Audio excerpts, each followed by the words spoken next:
My daughter, she was 15, just started driving to school that week, and they took her in broad daylight. Dragged her out of her beat-up Civic 3 blocks from the intersection of Elm and Willow. No warning, no sirens, just two men in black shirts that said Oakwood Community Watch, fake laminated badges hanging on chains, real zip ties flashing in the morning sun, and a neighborhood so pristine, so nice, that no one dared roll down a window to ask why. That was the day I learned something important about peace. The kind that costs you everything. It's not safety. It's just the silence that comes before the fight. I'd been home on leave for 10 days trying to remember what normal tasted like. 20 years in the teens, always running toward the dark. And suddenly I'm drinking lukewarm coffee, watching the lawn sprinkler tick like a broken clock, listening to the predictable empty hum of suburbia. It's dangerous, that sound, because it makes you forget what to listen for. At 7:08 a.m., my neighbor Gary waved with his usual toothy grin. At 7:15, I poured my second cup, and at 7:18, I watched my daughter Chloe pull the car out of the driveway. She was all lanky limbs and bad pop music that morning, wearing one of my old Navy hoodies, backpack half open. "Got the tracker, kid?" I asked, tossing her the keys. She just rolled her eyes, but she knew the drill. "Yes, Dad, I'm not a target." She laughed. God, I still hear that laugh. I watched her car turn the corner, the sound blending with the birds, the wind, the hum of sprinklers. The kind of sound you never think will turn into silence. But that morning, it did. At 7:35, a big white utility SUV, the kind contractors use, turned onto our street, slow, deliberate, tinted glass-hiding eyes that already knew their target. Something tight and cold coiled in my gut, the old instinct. I told myself it was nothing, delivery guys. Maybe. That's what denial sounds like when it wears a polo. The school called 40 minutes later. Mrs. Albright, the hesitant, careful voice of a woman who knows something is wrong, but is too polite to say it out loud. "Mr. Vance, we're just checking." Chloe hasn't signed in. My hand froze around the mug. I opened the Find My app. Her last known location blinked. Greenway Trail entrance, 7:22 a.m. Then the signal went dead, a tiny piece of static that swallowed the whole world. That's when I saw the white SUV again on our security feed, idling near the park entrance. Two men in black, nothing on their chests but those three words, Oakwood Community Watch. My training is a funny thing. It doesn't let you panic. It just slows everything down, cold and quiet, like the calm before a breach. I grabbed my car keys, my worn leather jacket, and the sidearm I kept legal and clean in the safe.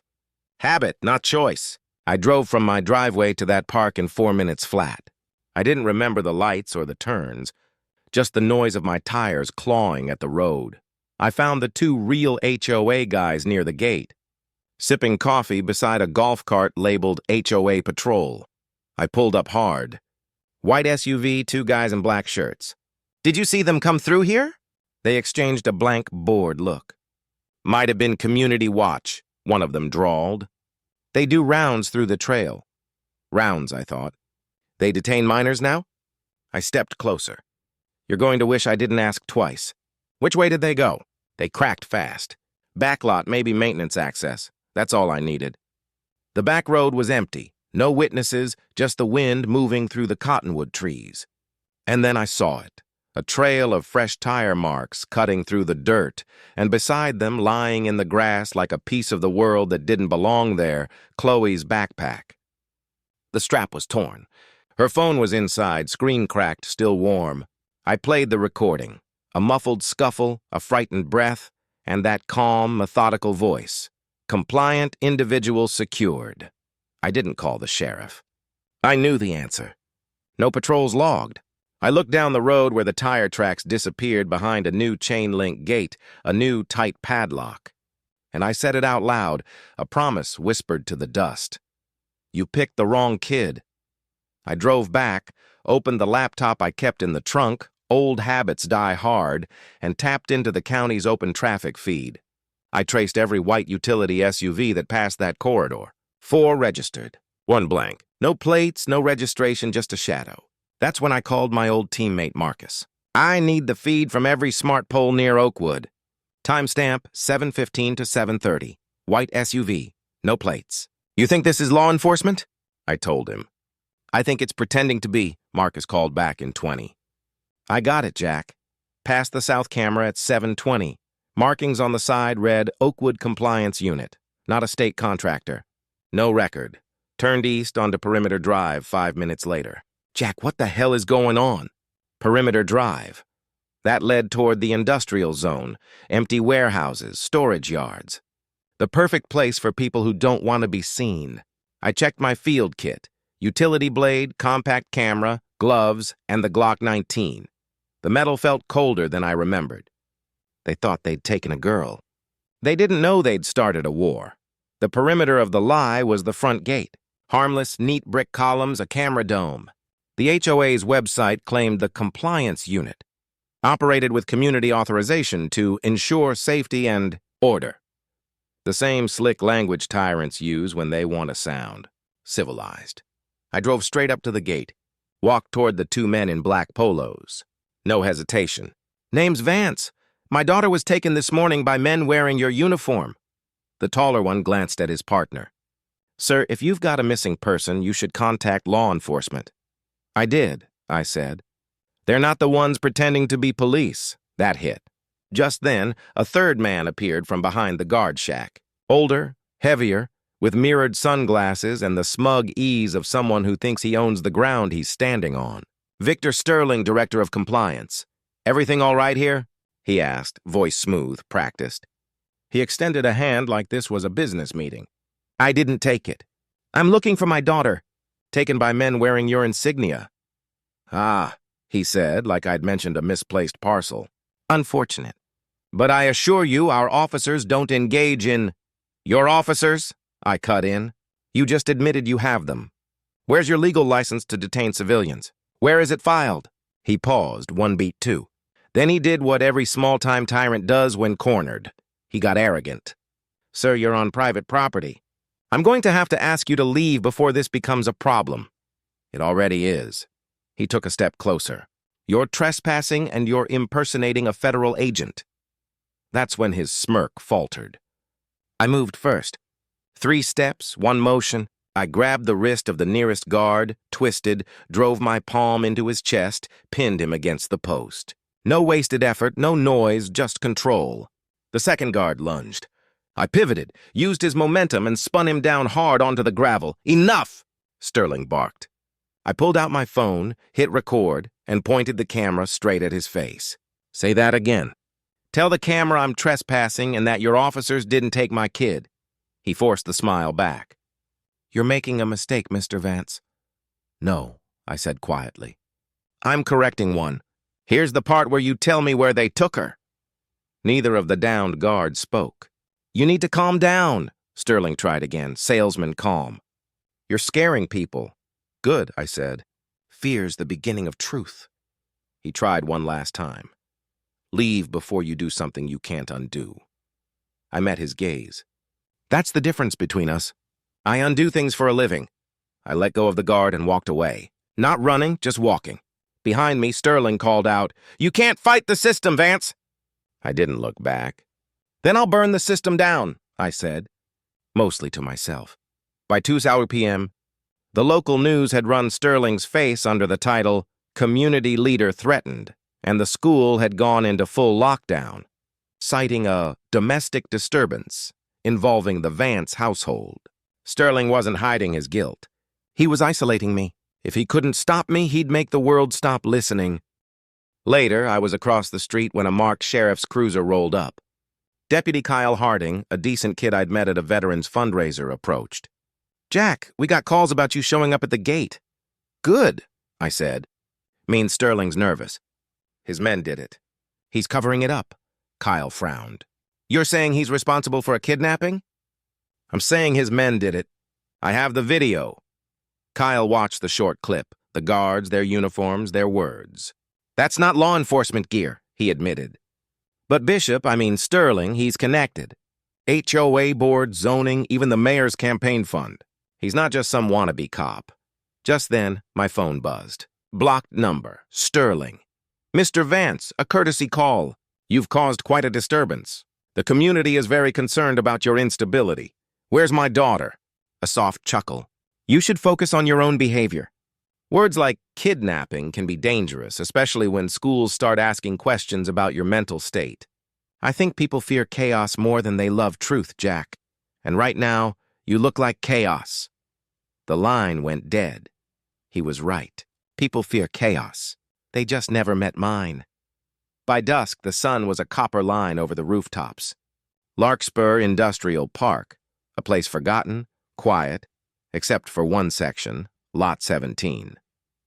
The fence was new, chain link still shining. Fresh tire tracks, a heavy padlock, and tucked between two abandoned trailers, that same white SUV. I moved along the lot's edge, low behind old pallets. I could smell oil, rust, and something else, bleach. Bleach means cleanup. Cleanup means guilt. I bypassed the motion sensor with a laser pointer, an old optical disruption trick. Inside the main trailer, a sliver of light and voices. Sterling wants them moved tonight. Heat's on, and the girl's still quiet. He wants her checked again before transport. The girl. Chloe. I used a thin piece of plastic from my wallet to catch the faintest skin oil on the keypad lock, 4591.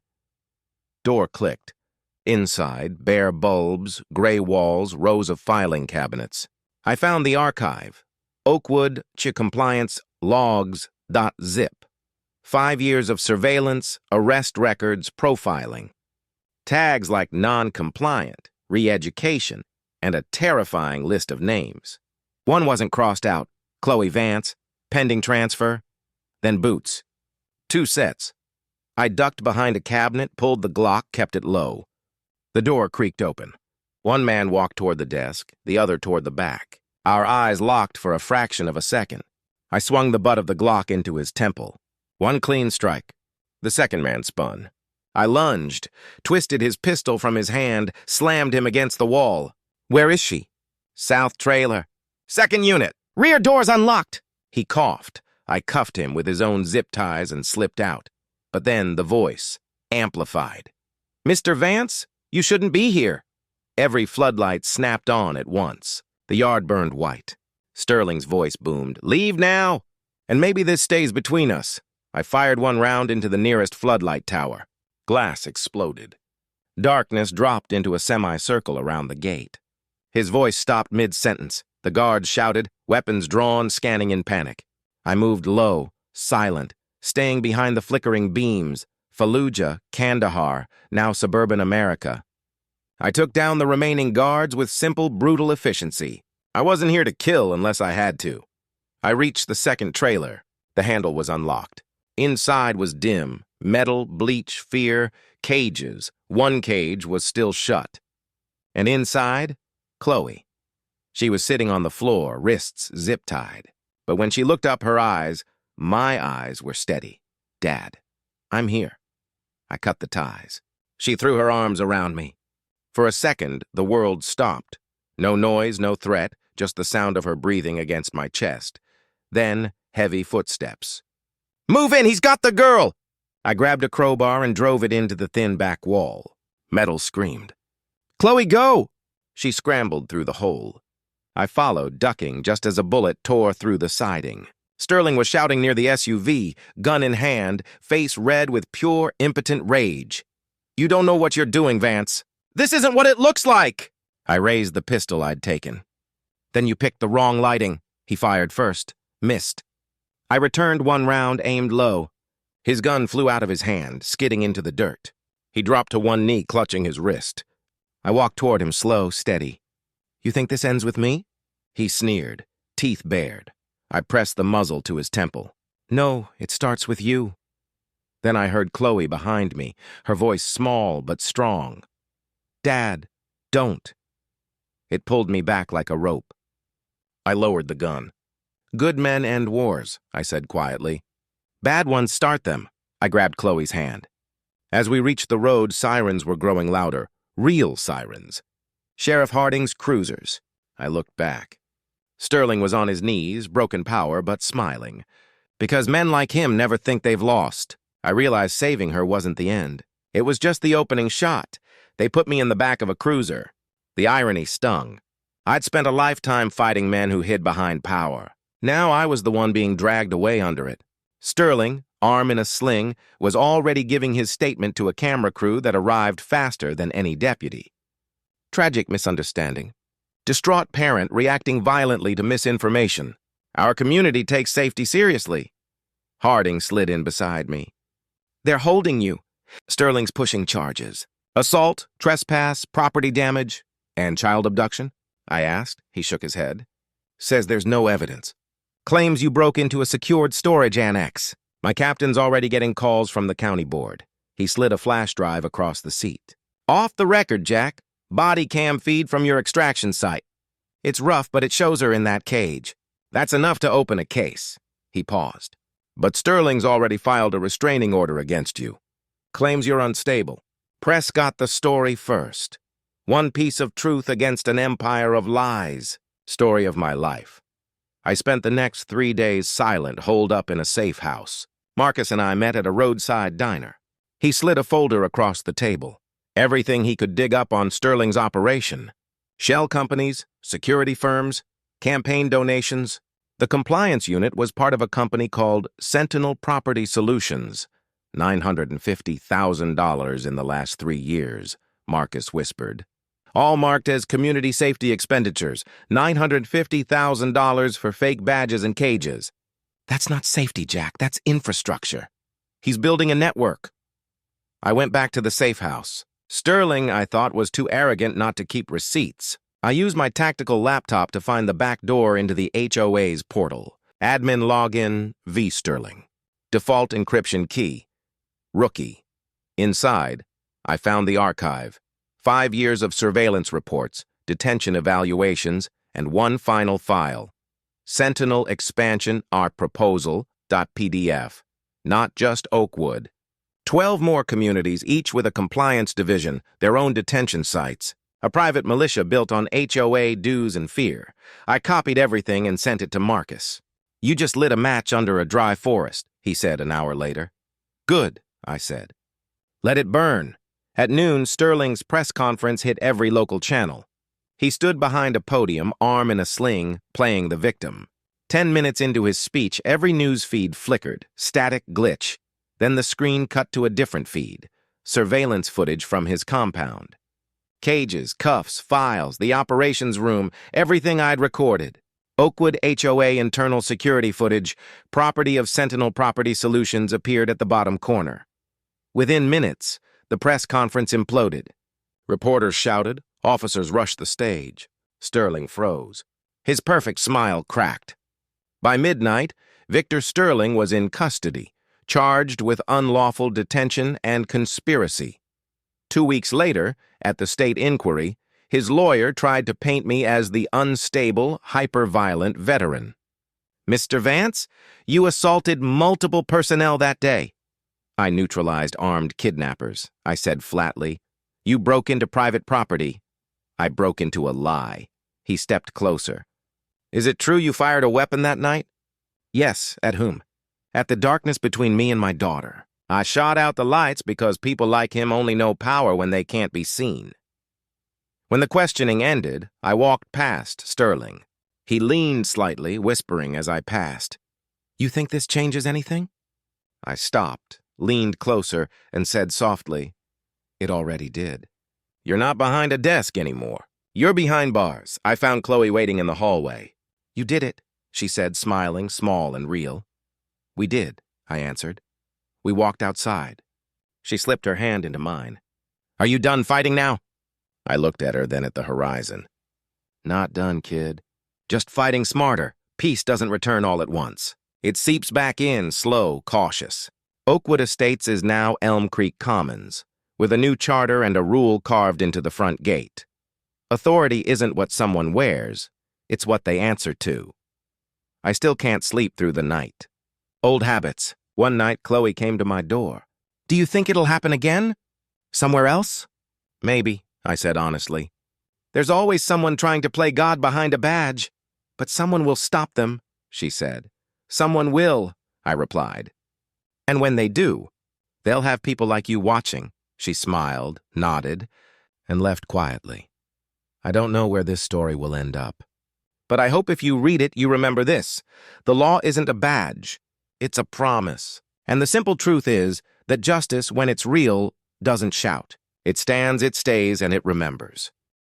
If this story resonated with you, if it made you pause and think about the quiet power people accumulate in our own neighborhoods, hit that like button. Have you ever seen something shady, something that felt off, in your own community? Do you think the ends justify the means when you're fighting for your family? Let me know in the comments below, because stories like this, they don't just belong to one town. They belong to all of us.